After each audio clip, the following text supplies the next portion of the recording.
প্রিয় viewers, welcome to my channel. আপনাদের সাথে আছে আমি পল্লব। আজকে আপনাদের সাথে একটি সার্ভার বিষয়ে বলবো।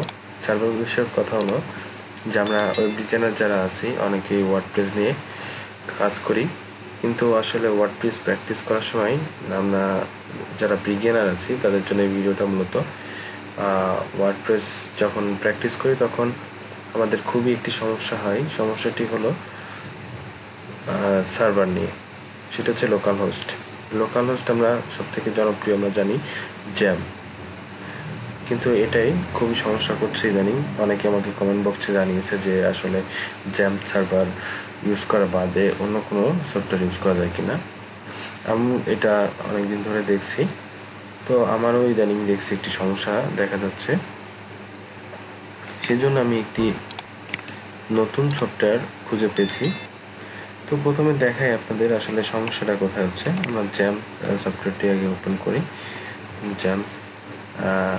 XAMPP control panel.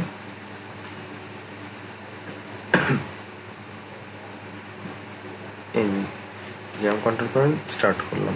এখন আমরা এইখানে ধরেন মাইএসকিউএল ডাটাবেজে যাব। এই যে এখান থেকে ডাটাবেজে গেলাম।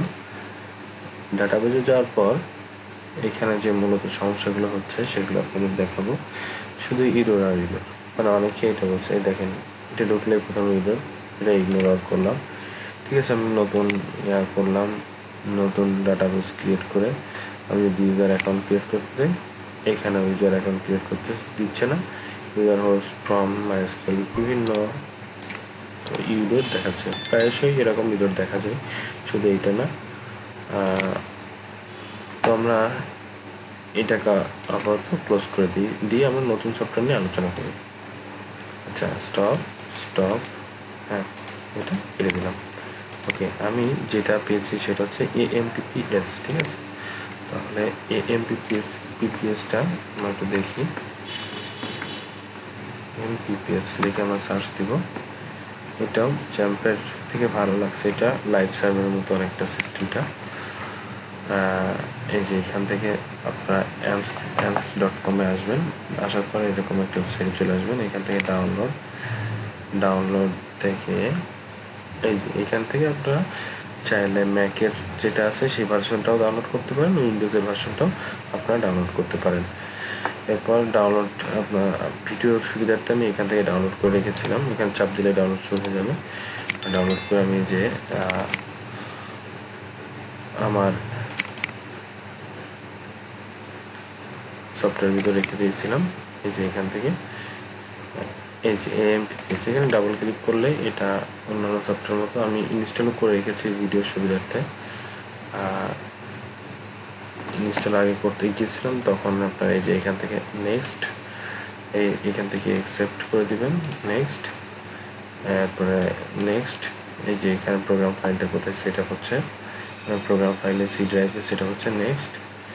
এখানে আমার এক্সিট দেখাচ্ছে কারণ আমি আগে ইনস্টল করে রেখেছিলাম। এইভাবে নেক্সট করতে করতে আপনারা ইনস্টল করতে পারবেন। ইনস্টল করার শেষে আপনার একটা রিস্টার্ট নেবে অটোমেটিক্যালি,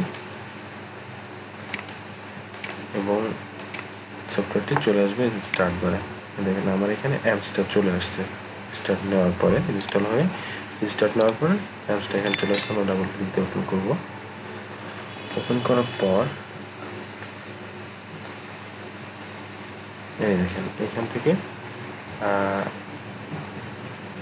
এখানে কন্টিনিউ, এখান থেকে ডাউনলোড হবে। এটা আমরা একটু সময় দিব।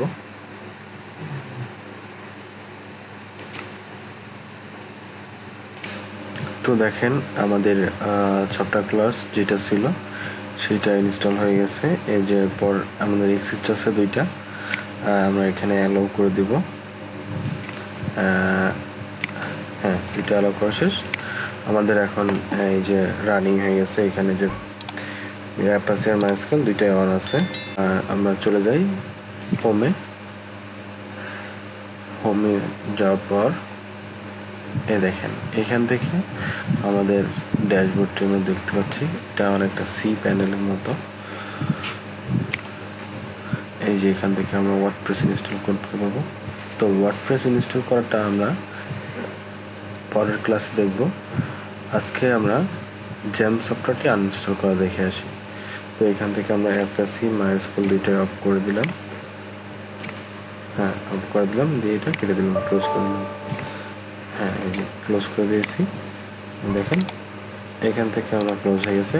এরপর আমরা কি করব, জ্যাম্প সফটওয়্যারটি আনইনস্টল করে আসবো।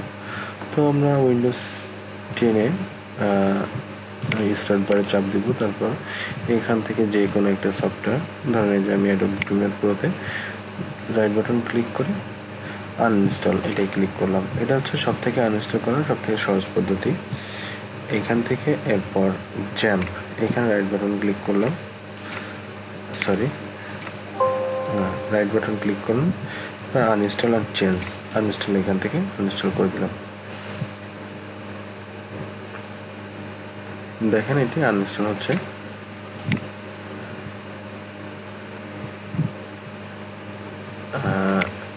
এই যে ইয়েস করতে হবে, হ্যাঁ htdoc ফোল্ডার 2 এখানে ইয়েস করে দিলাম। দেন দেখেন এটা আস্তে আস্তে আনইনস্টল হচ্ছে, একটু সময় লাগবে, একটু সরি। আচ্ছা এটা আনইনস্টল হয়ে থাকুন।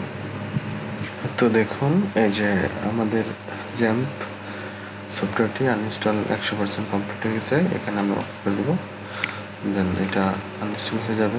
এরপরে আমাদের একটি বিষয় দেখতে হবে যে জ্যাম্প যে ফোল্ডারটা আমাদের সি ড্রাইভে ছিল সেটা আছে কিনা, থাকলে আমরা সেটা আনইনস্টল করে দিয়ে আসবো। সি ড্রাইভে গেলে এই যে দেখেন জ্যাম্প ফোল্ডার এটা আছে, আমরা এটা রাইট বাটন ক্লিক দিই, ডিলিট করে দিলাম, এমটি রিসাইকেল, ওকে বাস আমার আনইনস্টল করাও শেষ, জ্যাম্প আনইনস্টল করাও শেষ এবং অ্যাম্পস ইনস্টল করাও শেষ। অ্যাম্পসটা পাবেন হচ্ছে এই প্রোগ্রামের ফাইলের ভিতর, এখানে অ্যাম্পস আছে। যদি আমরা খুঁজি প্রোগ্রামসের ভিতর, দেখেন অ্যাম্পস ফাইল আছে, ঠিক আছে, এইখানে সব কিছু অ্যাম্পসের আছে। এখানে আমরা পরবর্তীতে বিষয়গুলো দেখব। আজকের মতো এই পর্যন্তই। আশা করি ভিডিওটা আপনাদের ভালো লাগবে। নেক্সট ক্লাসে আরও নতুন বিষয় নিয়ে আমরা হাজির হব। ধন্যবাদ।